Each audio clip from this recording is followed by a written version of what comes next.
Trump, tu lui fous 2 ailes et une massue, et en fait, c'est la Hawk Girl de James Gunn. Donald enlève Maduro sans pression. Alors en France, on chouine, oui, personne condamne et tout. Non, attendez, c'est normal, ça fait partie de la tradition. Ici, la dernière fois qu'on a vu un président se faire soulever, c'était il n'y a pas plus de 2 mois. Sarko en prison pour qu'il puisse atteindre le téléphone. Bon, après, il y a des fois où tu kidnappes un gosse et 25 ans plus tard, c'est lui qui devient président et toi, première dame.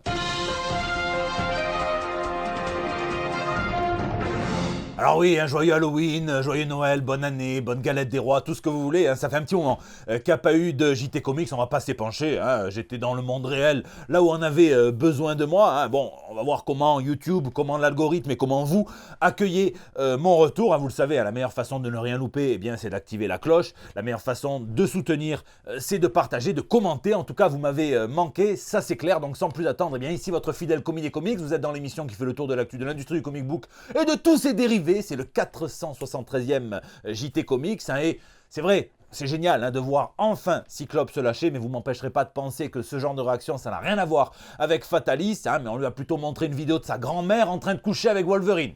Certains, mais passons plutôt aux news de la semaine. Demi-molle d'annonce. Excusez-moi, ça, c'est pas Magneto, non, c'est Gandalf, je le connais. Et puis vu sa tête, il a passé sa nuit à fumer la meilleure herbe de la terre du milieu, de la terre du dessus, de la terre du bas, de la terre de l'est, de la terre de l'ouest, peu importe. Bon, faisons le point sur le truc du moment, la lente et discrète machine marketing officielle de Avengers Doomsday qui s'est enfin mise en marche, peut-être d'une manière un petit peu foireuse, mais on va y revenir. On avait eu droit déjà au jeu des chaises très peu musical pendant 10 heures, c'était un petit peu bizarre. Là, ça y est, 3 bandes annonces officielles, une qui a fuité depuis les salles obscures, et dans les 2 premiers, on voit un petit peu la direction choisie par le futur MCU. Avec Cap, on voit l'espoir du jeune papa, dont le bébé fait quand même pas mal ses nuits. On voit aussi avec Thor que Marvel n'a plus que ses dieux pour pleurer et pour prier. Et quand ce sont les dieux qui se mettent à prier, c'est vraiment l'effet Fatalis. Et ça vient donc poursuivre une tendance inaugurée en partie avec les 4 Fantastiques. Ça vient faire de la famille et des enfants l'un des enjeux suprêmes pour lequel se battre. Donc à tout moment, Fatalis, c'est juste Michel Fourniret sous le masque. Qu'est-ce que ça veut dire ? Eh bien, ça veut dire que le MCU, c'est d'abord un univers où les pères ont souvent été des antagonistes assez cruels pour nos héros. Donc, c'est très malin de venir un petit peu inverser les rôles, de filer un enfant à Steve Rogers, de retrouver Thor en père adoptif de la fin de Love and Thunder, le film que même Chris Hemsworth a avoué trouver cringe, et pour qu'il le dise lui, c'est qu'il en faut quand même. En même temps, bon, ça crevait l'œil, j'ai envie de dire. Waititi a toujours dit que les comics de Thor, c'était chiant, le run d'Aaron était un petit peu trop sérieux, qu'il fallait trouver de l'humour là-dedans. Si tu voulais trouver de l'humour dans un cancer, il fallait appeler Ricky Gervais. Point. Bon, les enfants, ça permet de parler d'héritage moral, d'héritage symbolique, puisqu'ils incarnent l'avenir, mais ils viennent aussi poser des questions sur la responsabilité des parents. Ce sont un petit peu comme du sel, des exhausteurs de conflits internes, puisque les liens familiaux viennent bien intensifier tout ce qui est conflit existentiel, surtout quand justement le jeune public du MCU des années 2010 a lui-même grandi et a appris à faire des enfants. On est tous dignes de sortir Mjolnir, ça dure pas très longtemps en plus. L'identification, c'est un mécanisme qui est intéressant et vient donc renforcer avec tout ça l'arc tragique du héros. Ça marche depuis La vie est belle jusqu'à Avengers Endgame, puisque l'arc sacrificiel de Tony Stark, mais justement il était beau, il était grand, il était magnifié par le fait qu'il laisse derrière lui Pepper Potts et sa fille unique, d'ailleurs une famille qui a été largement inspirée par Clint Barton. On oublie trop souvent de le citer, ce bon Clint. C'est pour ça que d'ailleurs son retour, sous n'importe quelle forme que ce soit,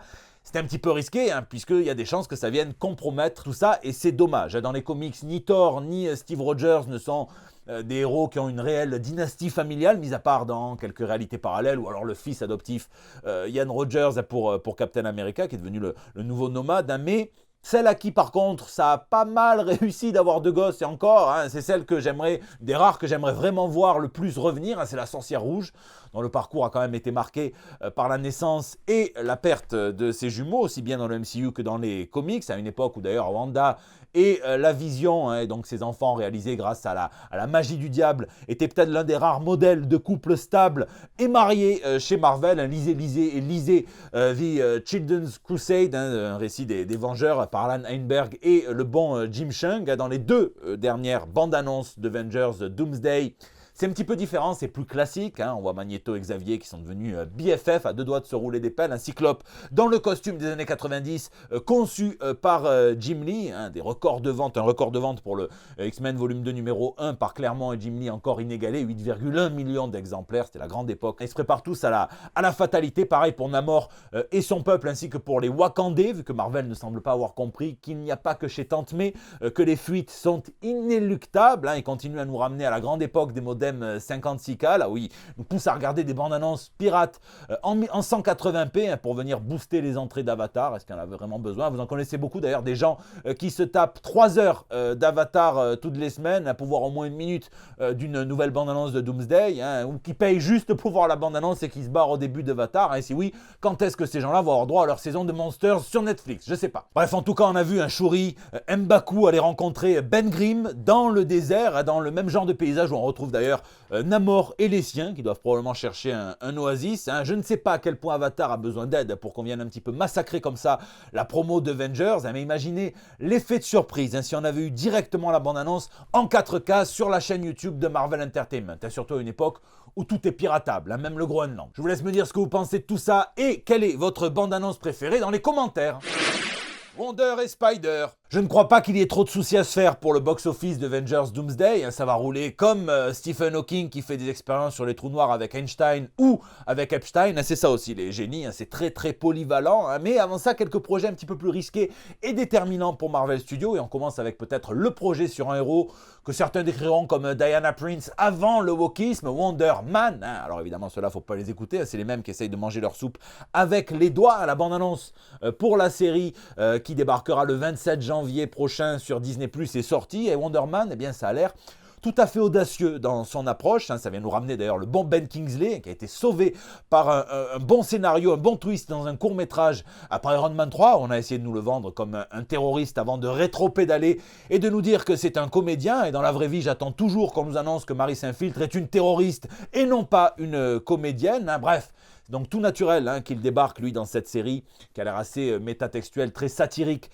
sur Hollywood, sur les films de super-héros, hein. Et comme dans les comics, eh bien Simon Williams est un acteur, hein. Bon, ça vient un petit peu négliger toute la partie où il est très relié à la Sorcière Rouge et à la Vision aussi, hein. Mais pour ça, il faudra que vous alliez lire les Avengers de la West Coast et tous les récits connexes. Moi j'aime quand Marvel vient tenter des trucs comme ça, hein. Ça me rappelle la grande époque de WandaVision, donc je serai évidemment devant mon petit écran, hein. L'autre projet, eh bien, c'est évidemment le Spider-Man Brand New Day, le grand reset de Peter Parker sans le virus Stark dans le système, même dans la perte de vitesse des films du MCU, des films du DCU, hein, des films en général aussi, hein, parce qu'il y en a beaucoup qui aimeraient quand même faire les scores des films MCU, DCU avec la fatigue super-héroïque, hein, le Covid long des super-héros, hein. Bon, Spider-Man, lui, il a toujours de mieux en mieux marché, hein. Homecoming avec 879 millions au box-office mondial de dollars, hein. Far From Home avec 1 milliard 132 millions, et alors No Way Home avec 1,9 milliard de dollars. Donc le vrai test, il est là, vu qu'on vient changer radicalement de direction, qu'on va revenir aux sources, aux héros de la rue et plus à l'Iron Spider. Donc ça, c'est un truc à développer d'ailleurs dans le MCU. On va voir, hein, ce à quoi il pourrait ressembler ce MCU post-Secret Wars. Donc lisez le Brand New Day, hein, de Dan Slott, qui reste une période quand même assez fourmillante pour notre tisseur dans les comics. C'est un point de départ assez convenable pour tout nouveau lecteur. Je vous laisse me dire quelles sont vos attentes pour tout ça dans les commentaires. Moi, ça continue évidemment d'être Frank Castle, celui des grands jours évidemment, pas celui sous Xanax. DCU. Dans le DCU, James Gunn vient poursuivre sur sa lancée, nous offrir de la stabilité, de la continuité, de la cohérence. Le DCU en avait autant que mon beau-frère après avoir quitté son emploi dans le BTP pour se consacrer à un secteur qu'il maîtrise à la perfection, les MST. Il est bac plus 10, c'est son côté nostalgique de Pokémon, il faut tout qu'il les attrape. Bon, la promo de Supergirl nous offre un très beau poster. James Gunn invoque aussi deux noms qui rassurent. Il parle évidemment de Tom King, puisque le film est adapté du très bon Supergirl Woman of Tomorrow qu'il a réalisé avec Bilquis Evely, et il dit que ça ne suivra pas non plus l'œuvre de façon religieuse, tant mieux, il n'y a rien de sacré, mais que ça sera de la fantaisie spatiale, un petit peu à la manière des Gardiens de la Galaxie, hein. Le film qu'absolument personne n'attendait dans le MCU et qui a fini par être une de ses trilogies les plus rentables, notamment grâce à James Gunn. Donc fonce champion et offre-nous surtout un grand lobo, hein, c'est ce qu'on veut. Il décrit aussi comment le prochain Superman, Man of Tomorrow, est très personnel pour lui, hein, puisqu'il arrive à s'identifier à Lex, Lex, aux ambitions du vilain. Peut-être qu'il faudrait chercher dans les vieux tweets de Luthor, des bonnes ou des mauvaises vannes pédophiles, bien noires en tout cas, que ça suffira à faire virer l'antagoniste de Superman de sa propre société, LexCorp, pourquoi pas. Bon, il dit aussi, rassurez-vous, qu'il s'identifie à Superman par sa naïveté. Ils seront tous les deux opposés à Brainiac, incarné par Lars Heidinger. Il me tarde de voir les deux travailler ensemble, comme il y a environ 10 ans dans le crossover Forever Evil, où les deux formaient une alliance de circonstances sous la plume de Geoff Johns et sous les crayons de David Finch. Johns d'ailleurs avait déjà est coutumier du fait, puisqu'il avait déjà fait pareil avec Black Adams dans la Justice Society of America. Et là où je m'inquiète un tout petit peu plus, eh bien, c'est que ça fonctionne bien ce genre de délire quand Lex est un petit peu plus adulte. Là, j'ai peur que ce soit, avec le Lex qu'on nous a offert dans le Superman de James Gunn, un concours de tub avec Lex qui veut tout simplement prouver, mais de façon très puérile, qu'il peut mieux faire et qu'il peut au moins tout aussi bien faire que Superman. Bon, on verra bien. Après, c'est pas non plus une inquiétude qui m'empêche de dormir. Bon, le DCU recruterait encore un nouvel acteur du MCU, puisque Sebastian Stan serait dans le Batman 2. On verra bien qui, la star à qui le rôle de Bucky Barnes a rapporté énormément d'argent tout en lui coûtant un bras, viendra incarner dans l'univers de la chauve-souris. Pur papier. Et dans l'actu purement comics, la source papier sans laquelle aucune adaptation ne serait possible, eh bien, du Robert Downey Jr. Il est absolument partout, on dirait Louis Sarkozy avant l'été. Il sera là après Iron Man, après Fatalis, dans des blind bags, qui n'est pas une métaphore pour qualifier les globes oculaires de Matt Murdock. Non, c'est des pochettes opaques dans lesquelles on met des comics avec différentes couvertures, plus ou moins rares, pour faire place tout simplement au hasard. Et là, bon, c'est pas des bouts de Robert Downey Jr. que vous aurez dans des sacs, on n'est pas la Cosa Nostra, non, ce sont des blank covers qui sont dessinés par RDJ en personne, et bon, c'est pas mal du tout, parce que je pense que la personne qui va découvrir une de ces couvertures de Ultimate Endgame déjà sera heureux, parce que Ultimate Endgame, tout ce qu'écrit Dennis Kemp dans l'univers Ultimate, cet univers alternatif de chez Marvel, eh bien, c'est du très lourd, et en plus, c'est un bon petit Graal à posséder. En 2025, c'est pas chez Marvel, mais c'est chez DC qu'on l'emporte en termes d'initiative éditoriale, ne serait-ce qu'avec la gamme absolue. Et l'éditeur prépare la suite dans la continuité principale avec le DC Next Level, le prochain niveau, et un casting de fou, aussi bien en termes de héros, de séries que de créateurs. On retrouvera par exemple un reboot, ça faisait longtemps, il avait eu droit à sa série chez le bon Vertigo qui revient aussi. Vertigo, il s'en va, il revient, DC me saoule à faire ça. Bref, enfin bon. Pas parler de ça, mais en tout cas on retrouvera Jonah Hex, on retrouvera d'ici, la légion des super-héros, par exemple on trouvera du Batwoman par Greg Rucka, rien que ça, et Danny du Lobo par Scotty Young et Jorge Corona, Deathstroke par Tony Flix et Carmine Di Giadomenico, en Italie, c'est toujours pareil, il y aura aussi des personnages et des séries, il y aura du Zatanna, du Firestorm, des Teen Titans, du Shadow of the Bat, tout un tas de créateurs. Alors attention, Jeff Lemire, Javier Rodriguez, Ramal Campbell, Mariko Tamaki, James Aren, Kylie Gins, Joshua Williamson, Daniel Di Nicolo, Michael Walsh, Carmine Di, bon ça j'ai déjà dit, Gian Domenico, on dirait que c'est un JT Comics ou c'est une séance orthophoniste, j'en sais plus, Raphaël De La Torre, on est au Brésil, j'embrasse Raphaël, j'adore Raphaël, Tony Flix, Amankai Nawel Pan, très bon lui aussi, Denis Camp, qui vient pour faire profiter DC de ses talents. DC est vraiment d'ailleurs très en forme en ce moment. Je vous laisse me dire quel serait votre projet de rêve dans les commentaires.